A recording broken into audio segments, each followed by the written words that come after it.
ओम।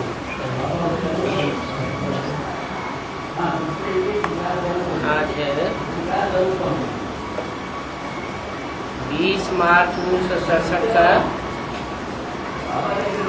प्रातः क्लास। तीसरे पेज के मध्याह्न में बात चल रही थी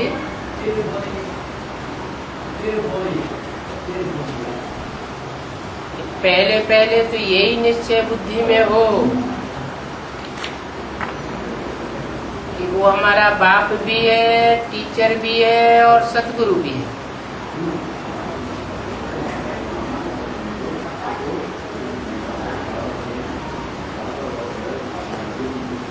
और पहले ये समझो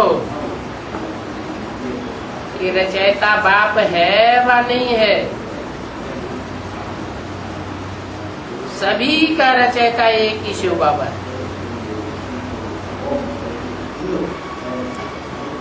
और वो ही ज्ञान का सागर है।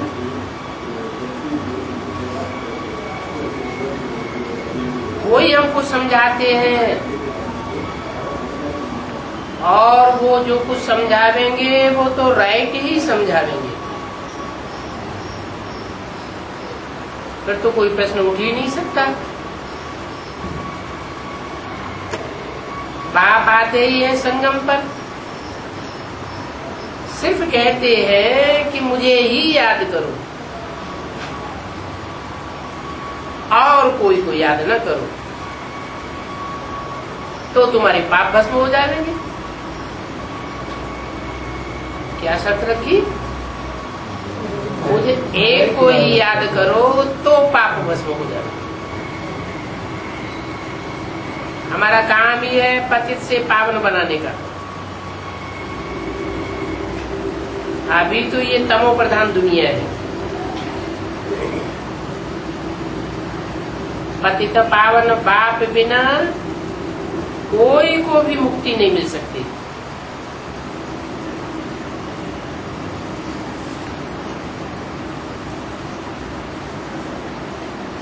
सभी गंगा स्नान करने जाते हैं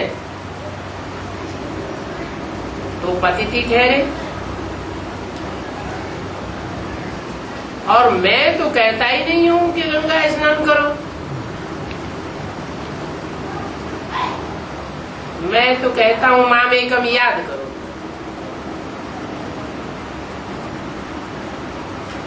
मैं ही तो सभी आशिकों का मासूक हूं। सभी एक ही मासूक को याद करते हैं तो जरूर एक मासूक से कुछ प्राप्ति हुई होगी।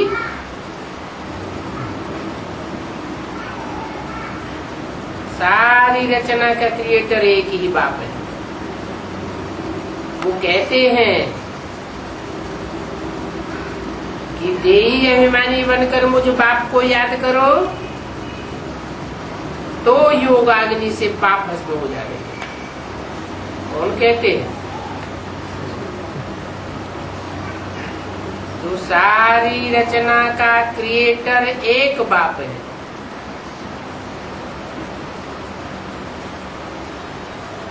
तुम्हारे पाप भस्म भी हो जाएंगे और तुम पावन बन जाओगे।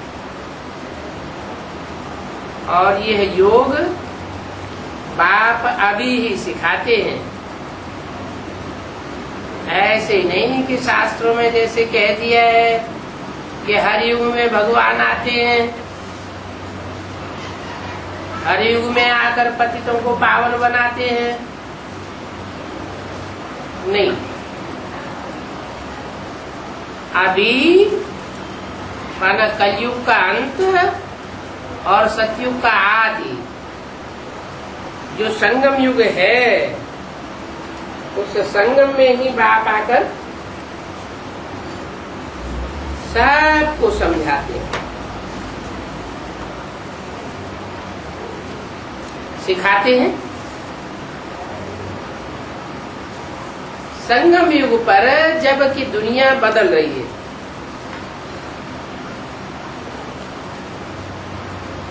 और कोई युग में दुनिया बदलती ही नहीं,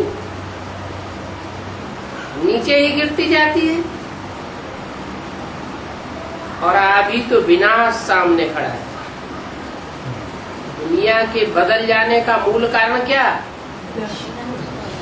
सारी दुनिया का विनाश होना है। अभी हम देवता बन रहे हैं, हम देवता बन रहे हैं तो हमारा विनाश कहाँ हुआ? सारी दुनिया का विनाश होता है तो हमारा भी होना चाहिए। सारी दुनिया पलटती है, हम देवता कैसे बन गए?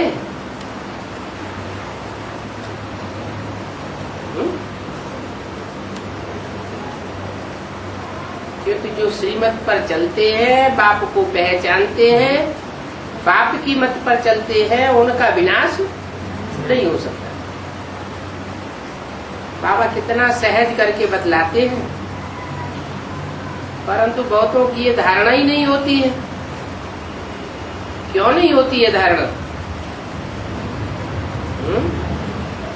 बुद्धि में कोई को धारणा होती है, कोई को नहीं होती है। इसका कारण क्या है? धारणावान बुद्धि नहीं है, और कोई की इतनी धारणावान बुद्धि है कि अंत में ज्ञान में आते हैं, खुद भी धारण करते हैं और हजारों लाखों को धारण कराने के निमित्त बन जाते हैं। क्या कारण हुआ?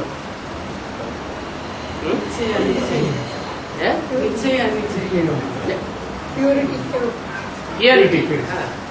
पूर्व जन्मों की प्योरिटी की पावर है, जिसके आधार पर इस जन्म में भी वो आत्मा झट से ज्ञान को खुद भी उठाती है और दूसरों को भी धारण कराने में सक्षम बन जाती है। धारणा नहीं होती है, ज्ञान की धारणा नहीं होती है, तो एक बाप को याद करते ही नहीं, कोई न कोई दूसरा याद आता रहता है। देदारियों को याद करने लग पड़ते हैं। बाप के सामने बैठ करके भल सुनते हैं,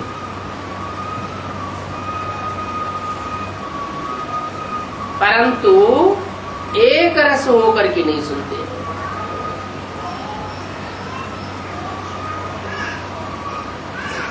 बुद्धि और तरफ भागती रहती है। यहाँ भी ऐसे होता है और भक्ति मार्ग में भी ऐसे होता है। सारा दिन वेस्ट हो जाता है। बाकी जो समय निश्चित करते हैं याद में बैठने के लिए, उसमें भी बुद्धि इधर उधर चली जाती है। और सबका ही ऐसा हाल होता है क्या?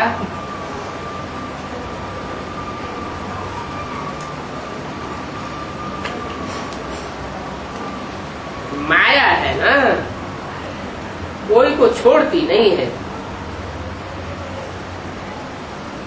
कोई फिर बैठे बैठे ध्यान में चले जाते हैं। ध्यान में चले गए तो भी याद से बुद्धि हट जाती है, क्योंकि वो समय भी यूं ही चला गया। ध्यान में जाने से कोई फायदा होता नहीं, अल्पकाल की खुशी मिल जाती है, कमाई तो कुछ भी नहीं हुई। बाप कहते हैं याद में रहो, जिस याद से ही विकर्म विनाश होंगे, और कोई दूसरा रास्ता नहीं है पाप कर्म भस्म करने का। जो ध्यान में जाते हैं उनकी बुद्धि में बाप की याद नहीं रहती। बहुत घोटाला है इन सब बातों में। ध्यान दीदार इनसे कोई फायदा नहीं, और तुमको तो आंख भी नहीं बंद करनी चाहिए। कि ध्यान दीदार में भी जो जाते हैं उनकी आंखें मोस्टली बंद हो जाती है। याद में बैठना है ना, तो आर्टिफिशियल याद में बैठा जाता है क्या? कोई भी संबंधी को कोई याद करता है तो आंखें बंद करके बैठ जाता है क्या?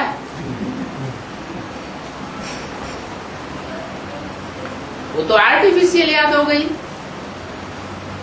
ओरिजिनल जो याद होती है वो तो चलते फिरते उठते बैठते जहां भी जिससे प्यार होता है वो याद आ जाता है।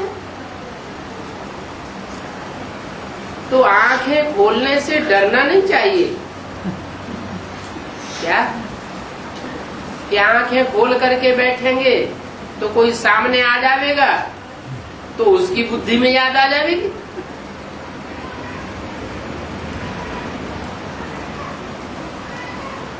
डर कब लगता है?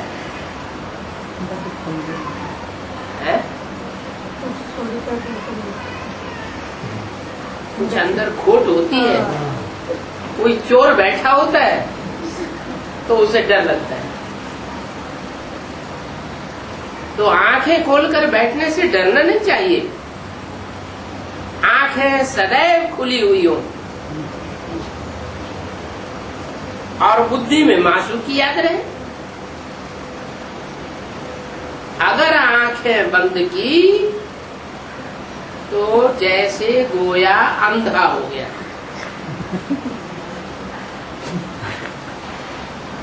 अंधे की औलाद अंधा हो गया। यह कायदा नहीं है क्या कि बंद आंखें करके बाप को याद करें। बाप कहते हैं याद में तो भल बैठो, परंतु ऐसे थोड़े कहते हैं आंखें बंद करो। आंखें बंद करेंगे व कांध नीचा करके बैठेंगे तो फिर बाबा देखेंगे कैसे? मुख्य बात तो ये है।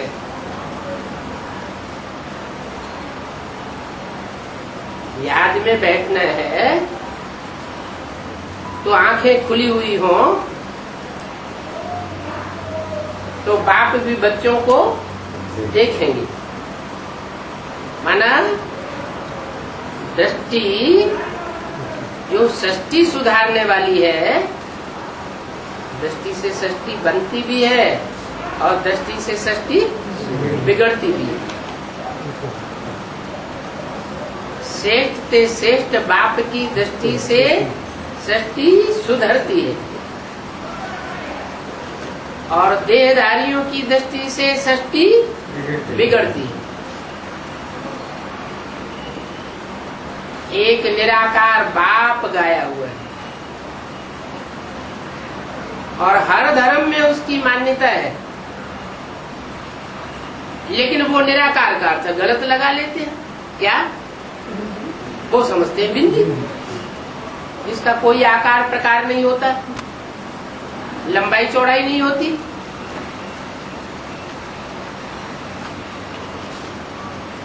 बिंदी की लंबाई चौड़ाई कोई नाप सकता है क्या? वो तो अति सूक्ष्म। अणोअणीयांसम शास्त्रों में बोला है, अणु से भी अणुरूप है। तो निराकार का अर्थ ये नहीं है। निराकार का अर्थ है सूक्ष्म बौद्धिक स्टेज वाला।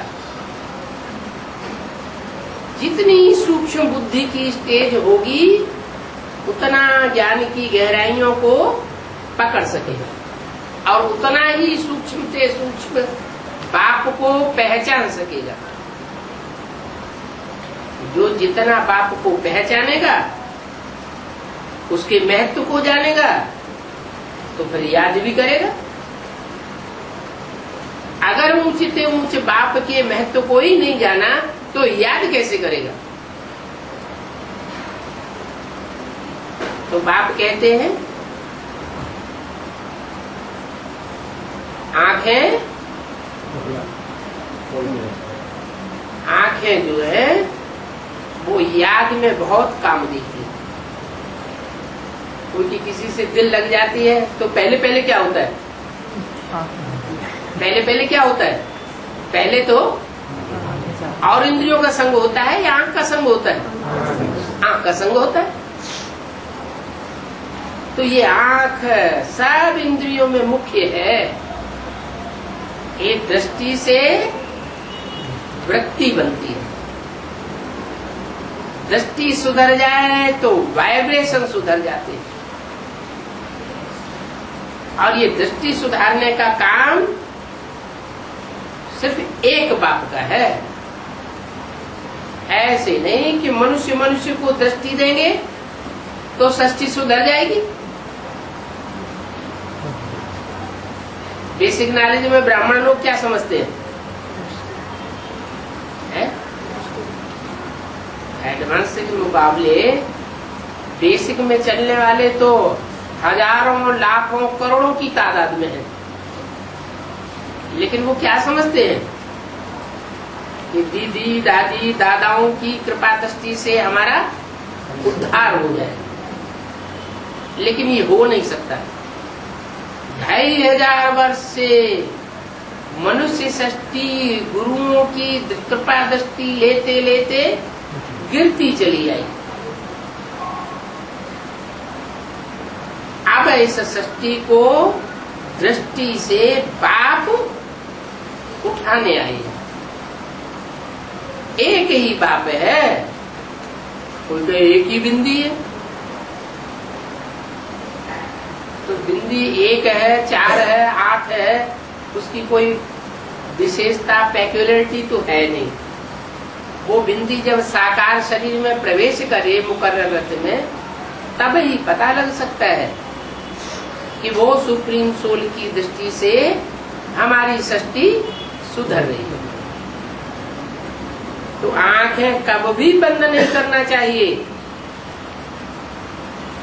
आंखें बंद हो जाती है, जरूर कुछ दाल में काला है।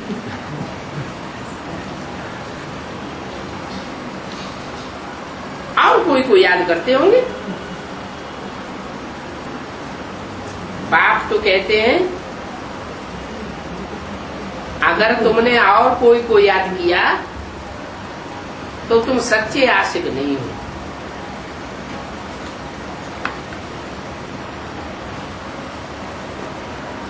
मैं तो सच्चा मासूक हूं, लेकिन तुम सच्चे आशिक नहीं हो।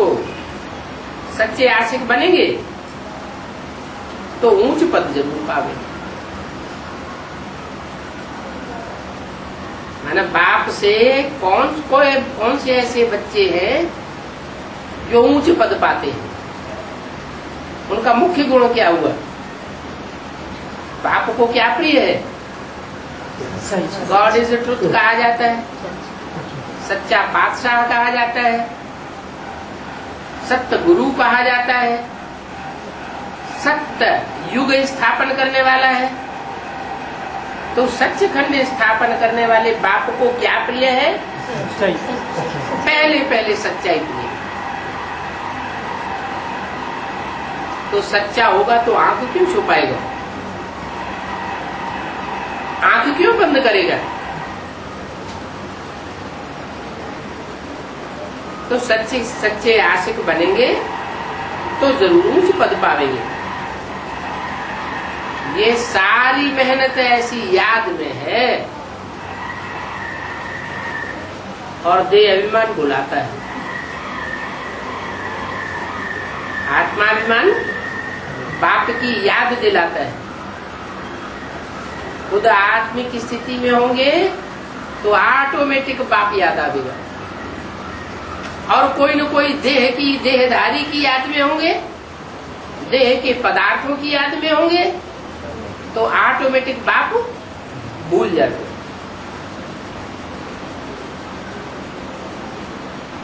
देह अभिमान में रहते हैं तो फिर बुद्धि धक्के खाती रहती। एक देहधारी में जाएगी, दूसरे देहधारी में जाएगी, देह के एक पदार्थ में जाएगी, दूसरे पदार्थ में जाएगी। और देहधारियों के साथ देहधारियों का स्थान भी लगा हुआ। एक तीर्थ स्थान में जावेगी, दूसरे तीर्थ स्थान में जावेगी, मंदिर मस्जिद ठिकानों में बुद्धि भागती रहती, धक्के खाते रहते। तो मुख्य बात है आत्मिक स्थिति में रहना, आंखें खुली रखना और बाप को याद करना। फिर बहुत मीठा भी बनना है, इतना मीठा बने जो वातावरण खुशनुमा हो जाए। नहीं तो मुख से कोई कड़ुआ वचन निकलता है, कोई को टेढ़ी दृष्टि से देखते हैं तो वातावरण खराब हो जाता है। कोई आवाज भी नहीं होना चाहिए, वातावरण में मिठास हो, कड़वाहट न हो, कोई प्रकार की आवाज भी नहीं। कोई भी आवे तो देखे कि ये कितनी मीठी बातें करते हैं। क्या मीठा बोलो, धीरे बोलो और कम बोलो, बहुत साइलेंस होनी चाहिए। ज्यादा बोल बोल जहां होती होगी तो साइलेंस होगी, हो नहीं सकती। बहुत बोल बोल करने से फिर आपस में लड़ झगड़ पड़ते हैं। कोई बात ऐसी निकल जाएगी जो एक दूसरे को कचोटती रहती है।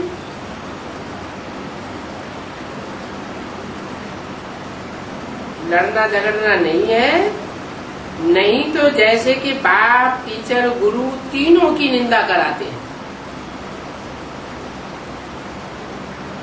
तीन गुली निंदा के पाप के भागीदार बन जाते हैं। फिर ऐसों का पद क्या बनेगा? बहुत कम पद पावेंगे। बच्चों को तो अभी समझ मिली है। कब? अभी समझ मिली है। पहले 63 जन्मों में तो समझ थी ही नहीं। अभी माने संगम युग पर समझ मिली है। बाप कहते हैं हम तुमको पढ़ाते हैं। क्या? ये क्यों नहीं कहा मैं तुमको पढ़ाता हूं? हम क्यों कहा? हम इसलिए कहा कि चाहे बेसिक नॉलेज के बतौर पढ़ावे, चाहे एडवांस नॉलेज के बतौर पढ़ावे, कोई न कोई साकार शरीरधारी का आधार तो लेना ही पड़ता है। तो एक बिंदी नहीं पढ़ा सकती, उनको आधार लेना पड़ता है। तो हम तुमको पढ़ाते हैं ऊंच पद पाने के लिए। तो हम के अंदर जो जो आत्माएं आती हैं वो आत्माएं फिर ऊंच नंबरवार ऊंच होनी चाहिए या नहीं होनी चाहिए? नंबरवार ऊंच हो गई। उनसे ऊंच और कोई हो नहीं सकता। ऊंचते ऊंचे सेवक, उसके बाद बाप मनुष्य सृष्टि का, उसके बाद है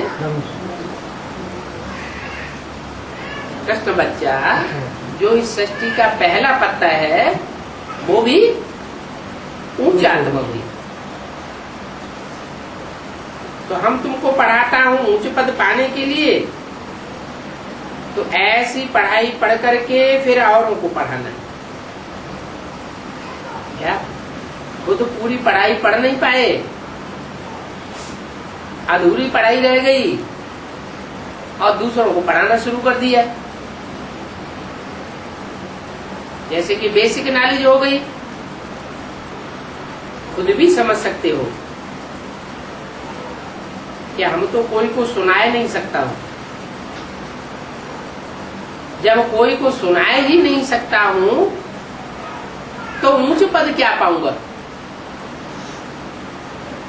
मना ऊंच पद पाने का सारा मदार किस बात पर ठहरा?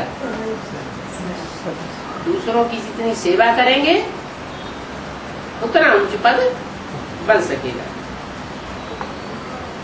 अगर प्रजा नहीं बनावेंगे तो फिर क्या बनेंगे?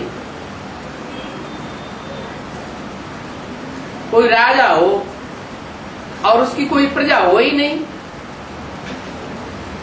तो क्या कहा जाएगा? ये राजा किसके ऊपर राजाई करता है?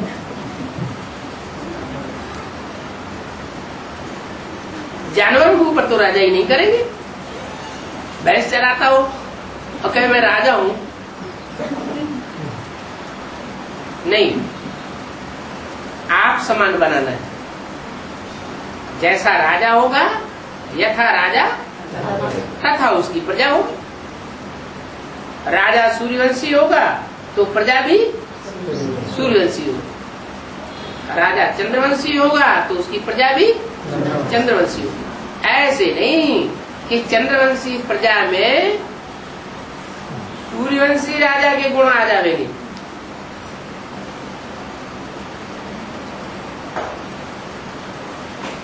तो योग नहीं, ज्ञान नहीं, तो जरूर ऐसों को जो पढ़े हुए हैं उनके आगे भरी ढोनी पड़ेगी। इनके आगे जिनमें न ज्ञान होगा और जिनमें न योग होगा। योग माना लगाओ, किसने? प्रीति, लगन। अपन को देखना चाहिए। अगर इस समय संगम युग के समय नापास हुए और कम पद पाया तो कल्प कल्प का पद भ्रष्ट हो जाएगा। एक जन्म की बात नहीं, एक युग की बात नहीं, पूरे एक कल्प की भी बात नहीं। हर कल्प कल्प ऐसे ही कम पद पाते रहे। बाप का तो काम है समझाना। नहीं समझेंगे, नहीं ध्यान देंगे तो अपना ही पद भ्रष्ट करेंगे। कैसे कैसे किसको समझाना चाहिए वो भी बाबा समझाते रहते हैं। जितना ही थोड़ा बोलेंगे, याद में रह करके बोलेंगे, मीठा बोलेंगे,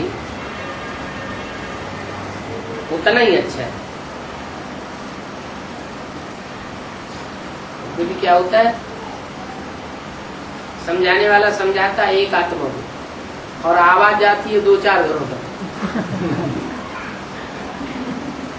इससे क्या साबित होता है?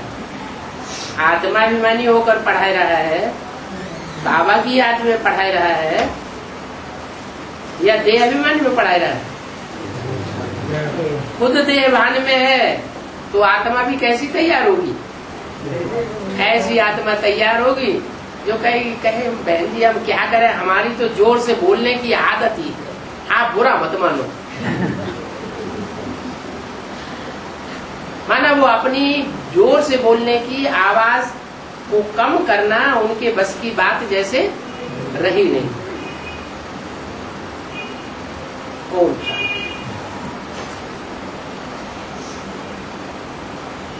ये है एक छोटा सा रात्रि क्लास 20 मार्च 1967 का।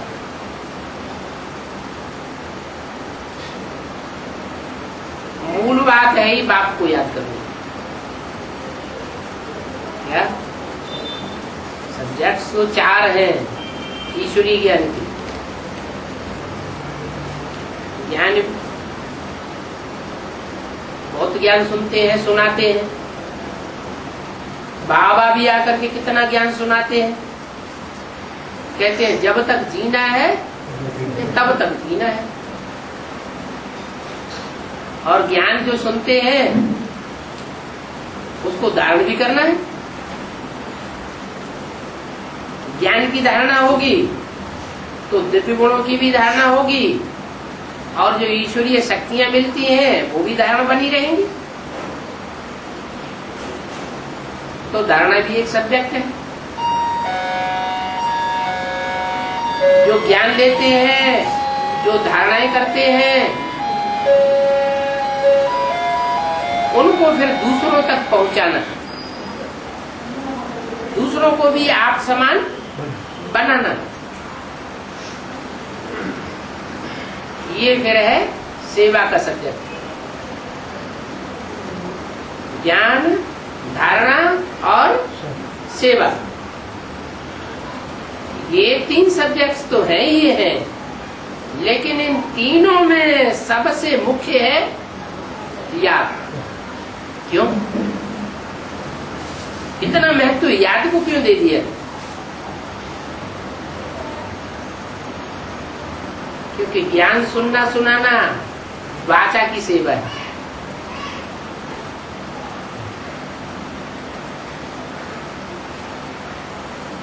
वाचा से जो सेवा होती है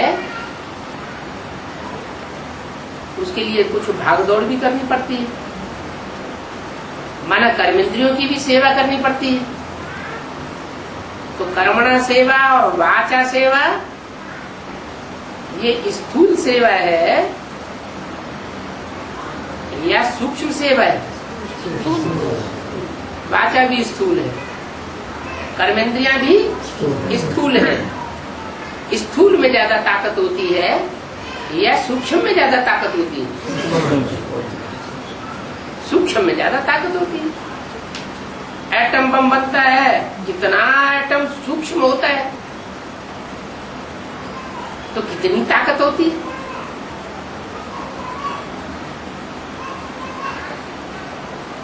आत्मा को अणुरूप कहते हैं। तो विद्वान आचार्य भी कहते हैं आत्मा बहुत शक्तिशाली है। अब शक्तिशाली तो है, लेकिन फिर नीचे क्यों गिरती जाती है आत्माएं? देवत्व से नीचे गिरी तो मनुष्य बनी, मनुष्यत्व से नीचे गिरी तो राक्षस बन गई, जानवर जैसी, जानवरों से भी बदतर बन गई। तो आत्मा में पावर कहाँ हुई?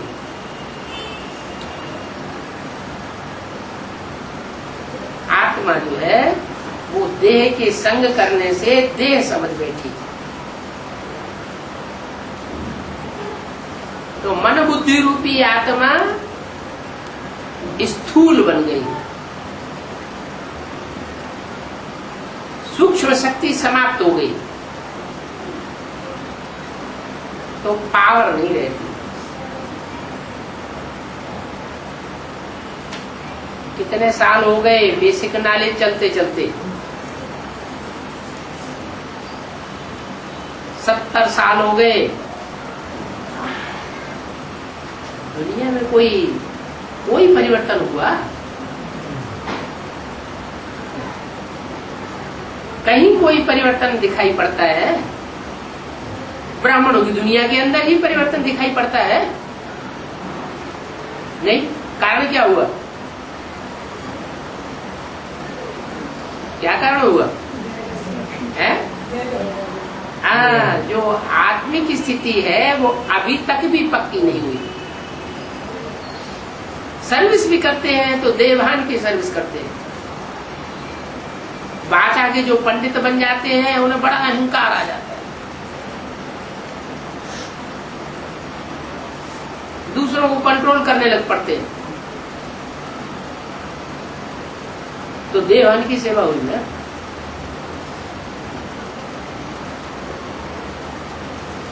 बाबा आके कहते हैं मैं ओबीडिएंट सर्वेंट बन करके आया हुआ, और बच्चे एक दूसरे को कंट्रोल करना शुरू कर देते हैं। तो देवभान की सेवा और आत्माभिमानी की सेवा, उसमें बड़ा भारी फर्क हो जाता है। इसलिए बोला कि याद सबसे बड़ा सत्य।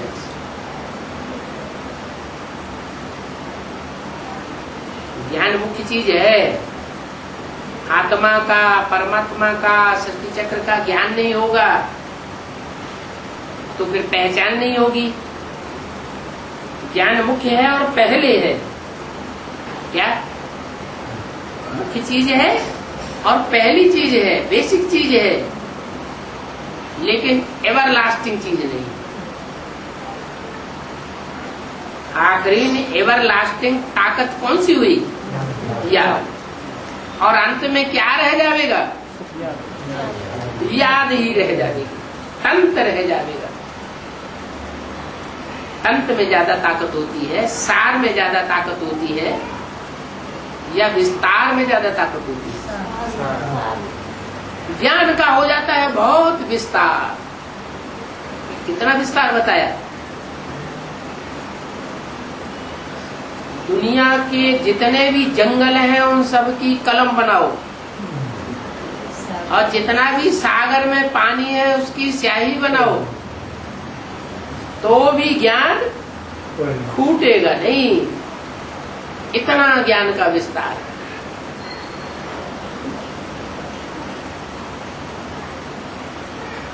तो सार लेना अच्छा या विस्तार लेना अच्छा? ये भी ठीक है। जितना हम सार ग्रहण करेंगे उतना ही विस्तार करने वाले भी बन जाएंगे। बीज सार है और झाड़ विस्तार है। बरगद का बीज कितना छोटा होता है और झाड़ कितना बड़ा हो जाता है। जितना सूक्ष्म बीज उतना बड़ा झाड़ बन जाता है। तो मूल बात हुई कि जितना हम आत्माभिमानी बनेंगे, आत्मिक स्थिति की प्रैक्टिस करेंगे, सूक्ष्म आत्म स्थिति में टिकेंगे, उतना ही सूक्ष्म बाप के नजदीक पहुंचेंगे। और जितना ही सूक्ष्म बाप के नजदीक पहुंचेंगे उतना ही हम उसको पहचानेंगे। ऐसे नहीं कि कोई ज्ञान ज्यादा सुनता है, ज्यादा ज्ञान सुनाता है तो बड़ा भारी ज्ञानी हो गया, इतना ज्ञानी हो गया कि वो संसार में बाप को प्रत्यक्ष कर सकता है। नहीं।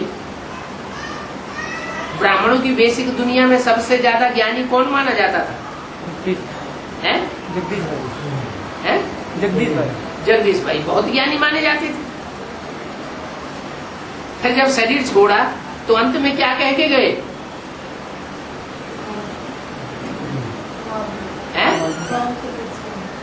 ये कह के गए कि हमने जो प्रतिज्ञा ली थी कि मैं बाप को प्रत्यक्ष करके छोड़ूंगा, बाप की पूरी प्रत्यक्षता करूंगा।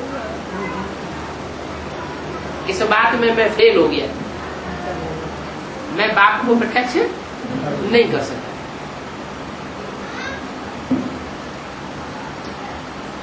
तो ज्ञान जल है और याद भोजन है। ताकत जल में ज्यादा होती है या भोजन में ज्यादा ताकत होती है? भोजन खाएंगे तो ताकत मिलेगी, पानी ही पानी पीते रहेंगे तो ताकत नहीं मिलती। फिर अच्छा पानी पीना बंद कर देते, भोजन ही भोजन खाते रहे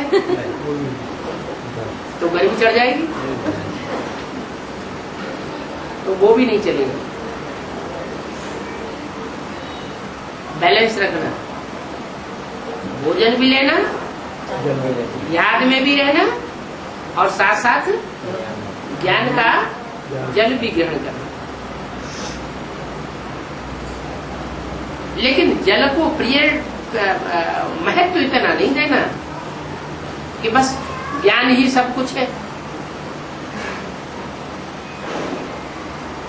नहीं, ज्ञान भी सब कुछ नहीं है, ज्ञान की दूसरों की सेवा करना भी सब कुछ नहीं है। और ज्ञान की जो धारणा की और दूसरों को कराई, वो भी सब कुछ नहीं। तीनों सब्जेक्ट में अगर कोई फेल भी हो जाता है, लेकिन याद की सब्जेक्ट में अगर परसेंटेज सबसे जास्ती चली जाती है, तो अंत में रिजल्ट क्या निकलेगा? पास या फेल?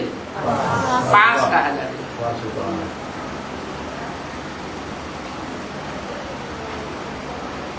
तो याद का इतना महत्व है। मूल बात है बाप को याद करना। ज्ञान तो साधन है, क्या? याद करने का। ज्ञान होगा तो याद होगी, ज्ञान नहीं होगा तो याद नहीं होगी। तो साधन को देखना है, या जिस साध्य पर, जिस लक्ष्य पर हमको पहुंचना है, वो देखना है।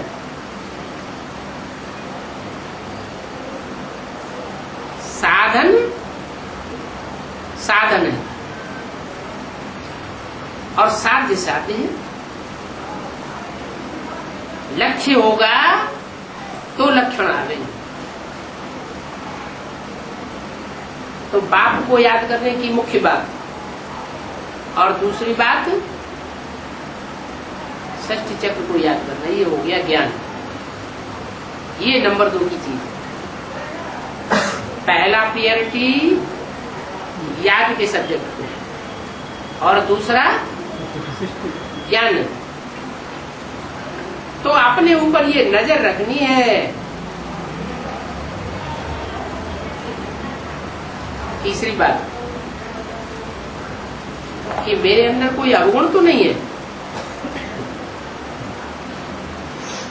बच्चों को ये चाहना है कि बाप से हम पूरा वर्षा ले लें।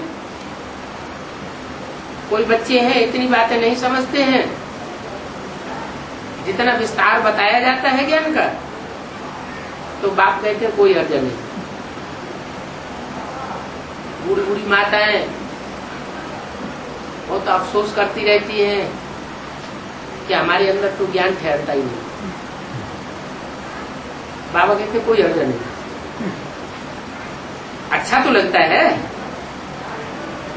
जब ज्ञान सुनते हैं तो अंदर से चाहना तो है, अच्छा तो लगता है। इतना ज्ञान नहीं है तो कोई हर्जा नहीं। हमको तो बाप से वर्षा लेना है, मुक्ति और जीवन मुक्ति।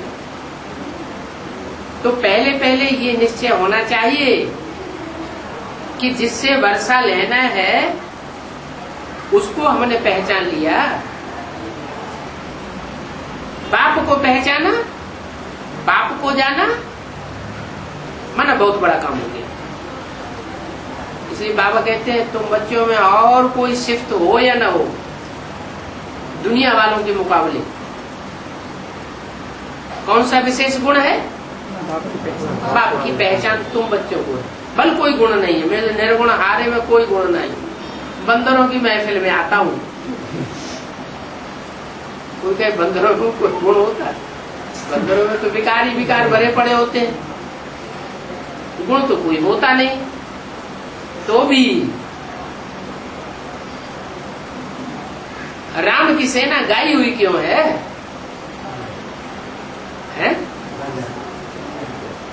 क्योंकि उन बंदरों ने ही बाप को पहचाना और दुनिया ने बाप को नहीं पहचाना। तो बाप से पूरा वर्षा लेना चाहिए। बाप आया हुआ है वर्षा देने के लिए, और ये बेहद का बाप तो सबका बाप है। क्या ऐसे नहीं कि अंधे लूले लगड़े काने कोड़ी कुब्जे हैं, उनका बाप नहीं है। दुष्ट है, उनका बाप नहीं है। देवताओं का ही बाप है नहीं। इस बाप की सिद्ध क्या है? ये सबका बाप है। राक्षसों का भी बाप है और देवात्माओं का भी पाप।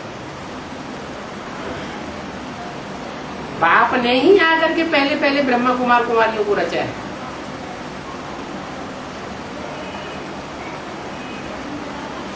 बाप से वर्षा भी जरूर बच्चों को ही मिलना चाहिए है? इनको दुनिया वालों को नहीं।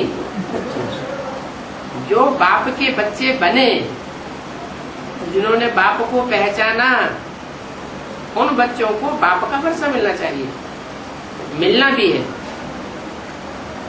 और वर्षा मिलना है स्वर्ग का। कौन सा?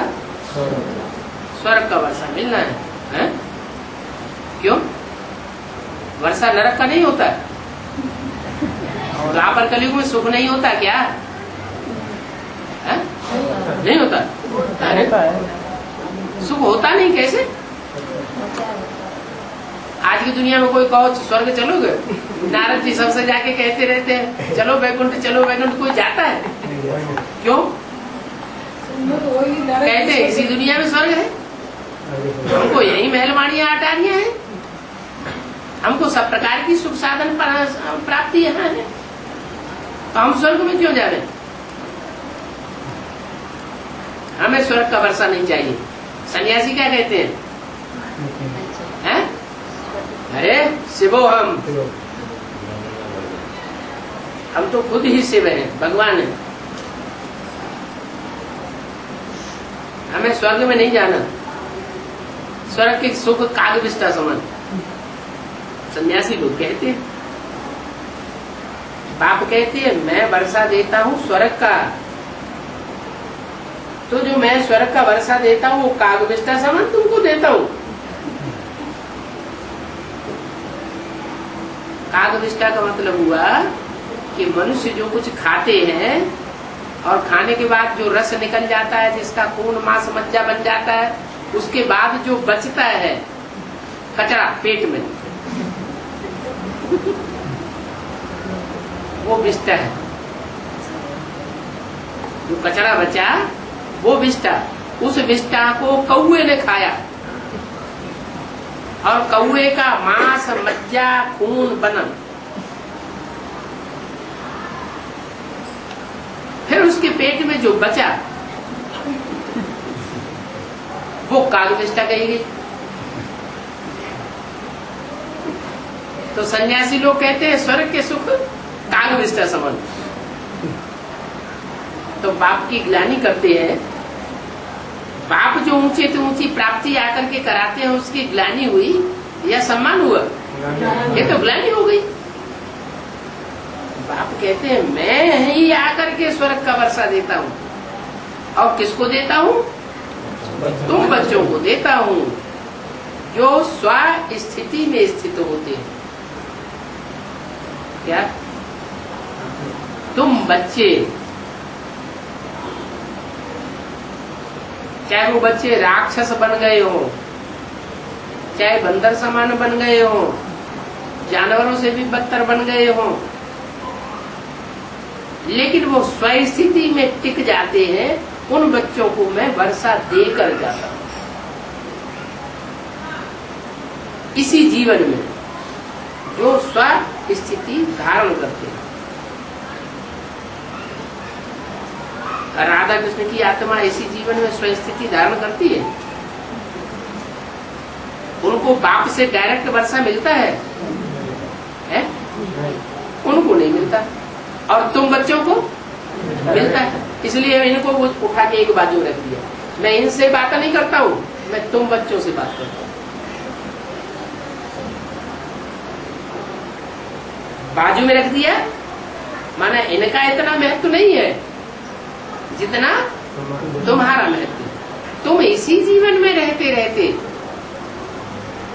इसी शरीर में रहते रहते इतना ऊंचा पुरुषार्थ कर लेते हो कि आत्म की स्थिति में सदाकाल के लिए टिक जाते हो। और जो जितना आत्म की स्थिति में टिकता है उतना फिर बाप को भी याद कर लेता है।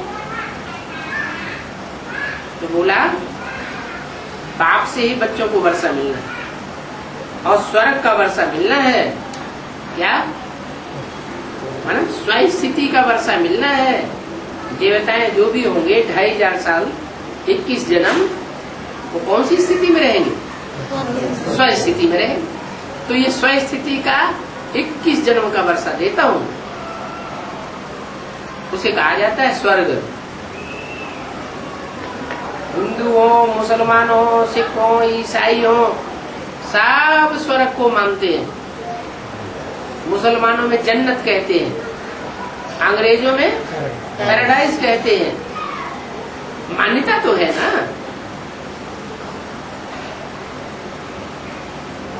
तो वो स्वर्ग का वर्षा मैं आकर के देता हूं। बाकी जितना वर्षा तुमको मिलता है और मिलता आया है 2500 वर्ष के अंदर 63 जन्मों से, वो सब मनुष्यों से मिलता चला आया। मनुष्य माने नर। वो नर ने जो कुछ किया वो नर, उन्होंने जो कुछ तुम्हें कमाई कमा करके दी, जैसे बाप होते हैं तो बच्चों के लिए कमा कमा के रख जाते हैं, तो वो उनका वर्षा माना जाता है। तो मनुष्यों ने जो कुछ कमाई वो सब हुआ नर। नर के द्वारा किया हुआ नरक, वो मनुष्यों से वर्षा मिलता है और मिलता आया है। उससे तुम कितने दुखी होते रहे, कितने धक्के खाते रहे, तो अभी वर्षा स्वर्ग का मिलना है। वो तुम अभी नरक में, अभी स्वर्ग में नहीं हो। वो कहाँ? नरक में। पाप वर्षा देते हैं स्वर्ग का। उसके लिए तो हमको क्या बनना पड़े? पावन बनना पड़े। स्वर्ग का वर्षा लेने के लिए मुख्य शिफ्ट क्या होनी चाहिए? पावन बनना पड़े, पवित्र बुद्धि बन जाए। कैसी बुद्धि बन जाए? माने बुद्धि में संकल्प मात्र भी कोई इम्प्योरिटी का संकल्प ना आने पाए। संकल्पों में नहीं आएगा तो स्वप्न में भी नहीं आएगा। स्वप्न में नहीं आएगा तो फिर स्वप्न का कोई दोष भी नहीं होगा। स्वप्न दोष नहीं होगा तो पतितपना भी शक्ति का शक्तिपात नहीं होगा। शक्ति शिव की शक्ति है, आत्मा स्वयं शक्ति स्वरूप है। लेकिन कब? जब मन बुद्धि रूपी आत्मा इतनी पवित्र बन जाए। बाप डायरेक्शन देते हैं कि तुम मुझे याद करोगे तो तुम्हारे पाप भस्म हो जाएंगे। माना जैसे को याद करेंगे वैसे ही बन जाएंगे। बाप में इम्प्योरिटी का लेश मात्र भी नहीं है। क्यों नहीं है? क्योंकि वो सुख भी नहीं भोगता और दुख भी नहीं भोगता। देह से ही सुख मिलता है, देह से ही दुख मिलता है, देह के पदार्थों से दुख मिलता है। बाप न देह के सुख भोगता है न दुख भोगता है, इसलिए सुख दुख से परे है। वो सुख दुख से परे रहने के कारण एवर प्योर है। वो एवर प्योर आकर के हमको प्योरिटी की पढ़ाई पढ़ा रहा है। क्या पढ़ाई है मुख्य? मुझे याद करो। किसको याद करो? बिंदी को। बिंदी को याद नहीं, मैं बिंदु शिव जिस मुकर्रर रथ में आकर प्रवेश करके पढ़ाई पढ़ाता हूँ, तुमको पवित्र बनाता हूँ। क्या पवित्र बनाने के लिए संग का रंग चाहिए या नहीं चाहिए? संग का रंग चाहिए। 63 जन्म पतित बने तो कैसे बने? दुष्टों के, विधर्मियों के, विदेशियों के संग के रंग में आकर हम नीचे गिरे। अनेकों के संग के रंग में आकर नीचे गिरे। अब क्या करना है? अब उल्टा कर देना। अब अनेकों को छोड़ एक की याद में रहना है। ऐसी प्रैक्टिस करनी है। वो एक एवर प्योर है। इसका मतलब ये नहीं कि बिंदी एवर प्योर है। बिंदी का एवर प्योर होना और बिंदी का एवर इम्प्योर होना ये कोई मतलब नहीं रखता। एवर प्योर तभी साबित होगा जब शरीर के द्वारा ऐसे कोई कर्म करके दिखावे जो कर्म पूजे जावे। देवताओं की सब इंद्रियां पूजी जाती है। कमल नयन कहा जाता है, कमल पाद कहा जाता है, कमल हस्त कहा जाता है, कमल मुख कहा जाता है। और शिव बाप का तीसरा नेत्र दिखाया जाता है। बाप जब बाप बन के आता है, सारी मनुष्य सृष्टि का जो बाप होता है, संसार में प्रत्यक्ष होता है, तो उसकी कौन सी मुख्य इंद्रिय प्रत्यक्ष होती है संसार में? तीसरा नेत्र। उस तीसरे नेत्र की शक्ति से वो कार्य करता है जो दुनिया का कोई भी धर्म पिता,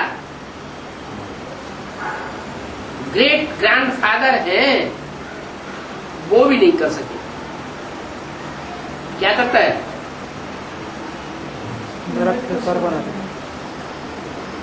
जब तक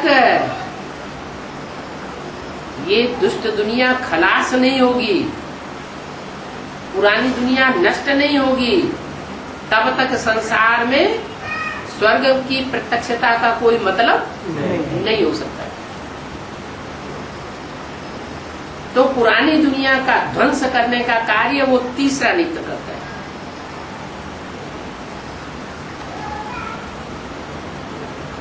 पहले अपने अंदर पाप साप भस्म करता होगा, काम विकार को भस्म करता होगा, या पहले बाहर की दुनिया में भस्म करेगा?